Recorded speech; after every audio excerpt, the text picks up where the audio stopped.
First is that we have third-party client validation. As of the recording of this, our firm has close to 8,000 public reviews, and we even have them on our website for each individual attorney. We put them all on there, even the negative ones, because we want to build trust with transparency with prospective clients.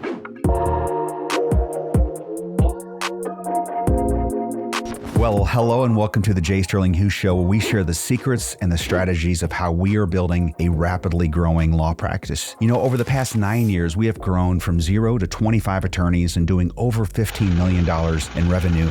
And my purpose here is to document what's working and what's not working in our practice with hopes that you can take that and you can recontextualize that for your practice and shorten your success curve. My name is Jeff Hughes and I'm your host. And in today's show, we're going to talk about the patterns and the characteristics that I have observed over the years in the top 1% of performing law firms. So these are the best of the best. These are the commonalities that they share. First, it starts at the top. It starts with leadership. And top performing law firms always have leaders that have a growth mindset. You cannot give what you do not have. And the number one quality of growth mindset leaders is that they listen, and they listen really well, and they invite criticism and they invite feedback into the world, and they make it comfortable and safe and easy for teammates around them to share something that maybe that leader doesn't naturally want to hear, or maybe it's slightly critical, or maybe it's an opposing idea for what they're trying to put forward. I remember one time I made a mistake. And we had an all-team meeting of our lawyers. And I think at that time, we probably had around 17, 18 lawyers or so. It's best in those environments to make the meetings informational in nature and not an open for debate, especially if you have a group of strong-willed, intelligent lawyers. Well, I made that mistake of opening up, asking for feedback on a pretty emotional topic to our entire legal staff, and it just dwindled and disintegrated into a free-for-all of debate. I lost control of the room, entirely lost control. And I remember putting on the brakes, stopping the discussion. It was clear that I was frustrated and annoyed. My body language, everything communicated that. And I stopped it. I said, let's move on. We're not going to talk about that anymore. It was the wrong thing to do to start the topic in a group anyway. But what really damaged my credibility was sending the message and stopping the debate on that and letting everyone know if it gets too hot, I'm just going to stop it. And it took years, I think, to rebuild from that. It was really difficult and a big mistake that I made. The takeaway lesson surely was, if you're seeking feedback, do it in one-on-one settings, or at least in small groups, not in an entire group setting like I did. It was just a dumb move that I made.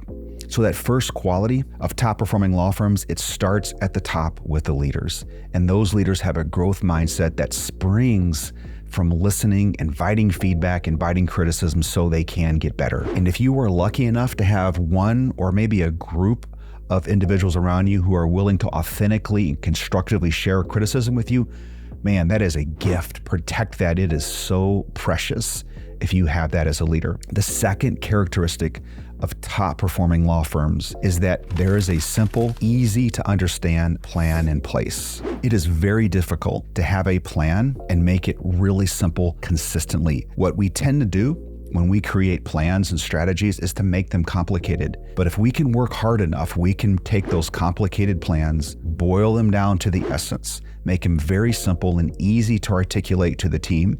No bank shots are required here, because if it's easy and simple and portable for our team to understand and grasp and be able to play back to us, there's a much, much higher chance of that succeeding. In our firm, we use a tool called a VTO. It stands for a Vision Traction Organizer, and that's found in the EOS operating system for law firms and for any type of business that's small. And it stands for the Entrepreneurial Organization System. It's identified and described in a book called Traction by Gino Wickman. It's a really popular system, and our firm uses that to great success because it really boils down our entire strategy onto 2 pages. And even within those pages, those are really more bullet points and identifying goals in the future and for the quarter and so forth. But it's been a great tool for our firm in making our vision and our plan simple to describe and simple to grasp and more simple to execute. You know what I've learned is that teammates, more than anything, They just want to be inspired by something bigger than them, a big vision. And a simple plan is so much easier to internalize and get that kind of inspiration that we're looking for. All right, the third characteristic of high-performing law firms is that they have decision velocity. What I mean by that is that every day as leaders, we are required to make decisions. And the quicker we can make those decisions, and often that's only with 60, maybe 70% of the available information in order to make that decision, the quicker we can make that decision, the faster the firm performance begins to pick up. The downside is obviously you're going to make some poor decisions along the way, maybe more poor decisions than had you slowed down and waited longer. But if you're able to make decisions quickly and pick up the pace, yes, you're going to make some poor ones along the way, but there's going to be many more good ones made. And at the end of the day, the net of all of those good decisions far outweighs the slowing down and being afraid and asking for more information and seeking more information before you make those decisions. Speed in and of itself is a strategy, and execution in a law firm, making those decisions quickly, is a strategy to get ahead of our competitors. And I've also seen that flatter organizations can be a lot better at this for obvious reasons, right? There's fewer layers that you have to work through before you make a decision. But as leaders, if you can empower your team, keep your organization flat, if you can empower them to make decisions quickly, give them the ability to fail. If they can do that along the way, your firm will move faster, it will be more productive, and it will be more efficient over the long haul. The fourth characteristic of top-performing law firms is that they measure and use regular employee engagement surveys. Now, the key here is to not only just measure, but to use those surveys in your decisions for moving the firm forward, especially around issues involving culture. Now, our firm, on a quarterly basis, what we do is we survey everyone on our team, and we really pump it up. We make it a big deal. We push it out there. We describe it over and over again, and then we survey them. And it's an 8-question survey. It's very simple, and we do the same exact 8 questions every single quarter. But here's the key. When we're done, when we collect all of those responses, we publish that information out to our team. We let them see what they are saying, even the bad stuff. And there is, every quarter, there is some that is an area that identifies where we can get a lot better. Then we identify those top 1 to 3 things that we can do something in the coming quarter or the coming year if it's a big enough issue. And we bring that to our planning, and we incorporate that into our goal setting and our rock setting for the next quarter or the next year. So the questions that our firm uses are as follows. Number 1, my workload is normally proportionate to my work schedule. Number 2, I have the information I need to do my job effectively. Number 3, in the last 30 days, my manager has showed how she or he valued my ideas, suggestions, and opinions. And for each of these, we're asking for like an essay type response if they want to give that. Number 4, I have a career professional development plan here at the firm. Number 5, in the last 30 days, I have witnessed examples of positive morale at work. Number 6, my job responsibilities match the work I enjoy. Number 7, if you're on the legal team, name one element of the partner group model that works well for you and why. Number 8, if legal, name one element of the partner group model that does not work well for you and why. So the first 6 are very general. For us, those last 2 have to do with a certain plan and a program that we have in place in our firm that we use called our partner group model. So the first 6 anyone can use. The last 2 are something that's somewhat unique to our firm. And so we gather those responses every quarter and assimilate them and put them to work.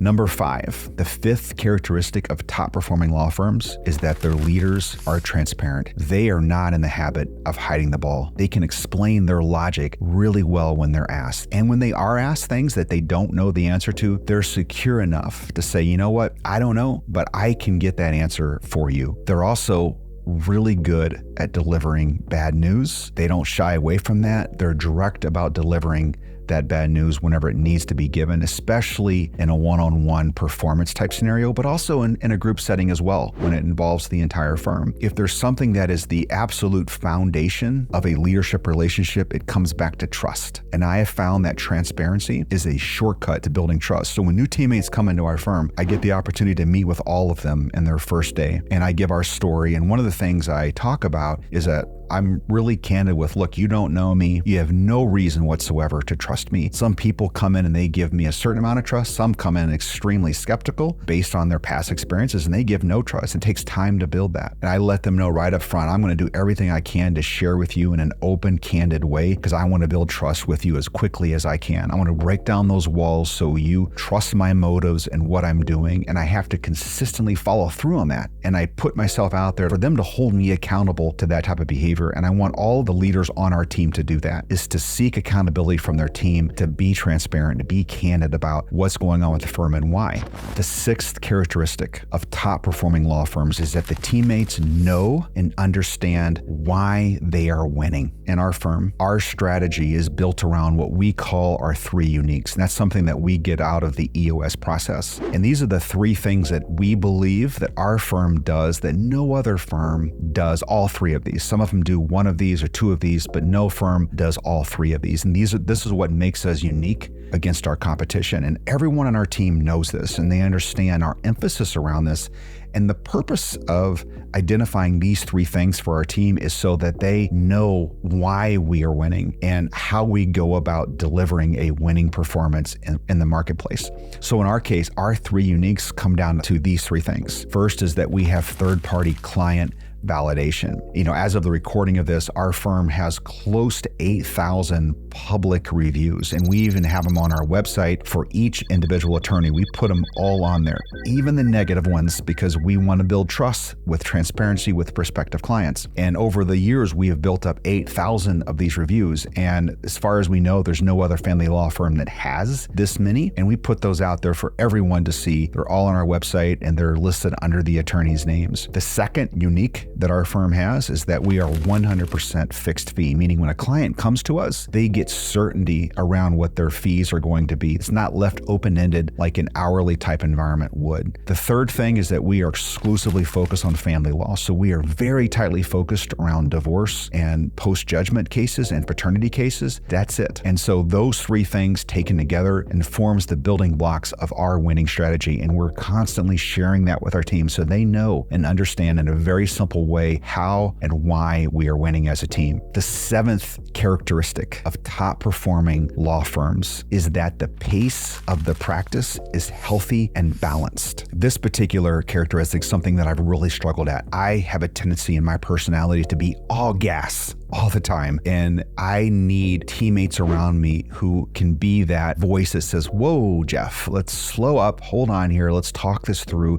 let's consider all of the options, and slows me down. We need that in our firm because I'll run us over the edge of a cliff if given the opportunity to do that. And I remember where this really began to hit me hard was about 3 years ago. I had a teammate who really challenged me on this idea of being able to slow things down and offer support to my team. What I was really good at was challenging the team to reach these really monumental goals, but what I was really terrible at was giving them the support that they needed in order to achieve those things. All challenge, very little support. And she showed me where I was completely misguided in this area. I am so grateful to her for pointing that out to me and helping me understand where I was really letting my team down on building a culture that the pace was just not sustainable because there wasn't that level of support that needed to be there. These are environments that there are minimal fire drills. In a given year, there should not be a constant state of what feels like a fire drill to the team. There should be some time to decompress and to catch up. And what we try to do in our firm in order to achieve that is we have 90-day planning cycles, and there's somewhat of a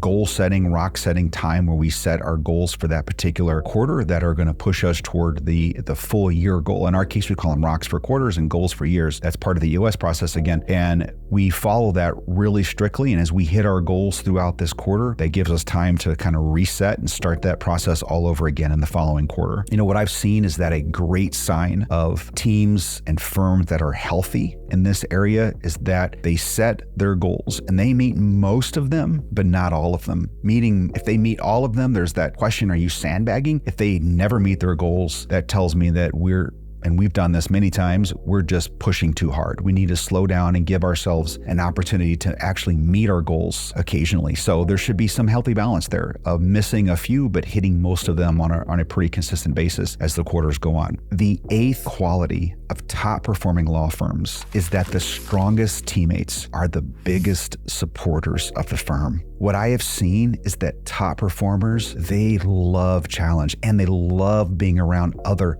top performers. And when they support the mission and the values and they drink the Kool-Aid of the culture of the firm, there is nothing holding that firm back from there. I can tell you as a leader, nothing gives me confidence more than to see these exceptional, extraordinary lawyers and human beings supporting and cheering for what we are doing as a team, setting the pace and modeling that sort of enthusiasm both internally and externally at our firm. When I see the top performers leave our firm or any other firm, that tells me there is something seriously damaging going on that needs to be identified. Conversely, when I see the weakest performers leave, that is usually a positive sign because they are not bought into what the firm is doing. And that's a good thing. That's addition by subtraction when that happens. Well, there you have it. Those are the 8 characteristics of top performing law firms. I hope that it adds value to you as you build your practice.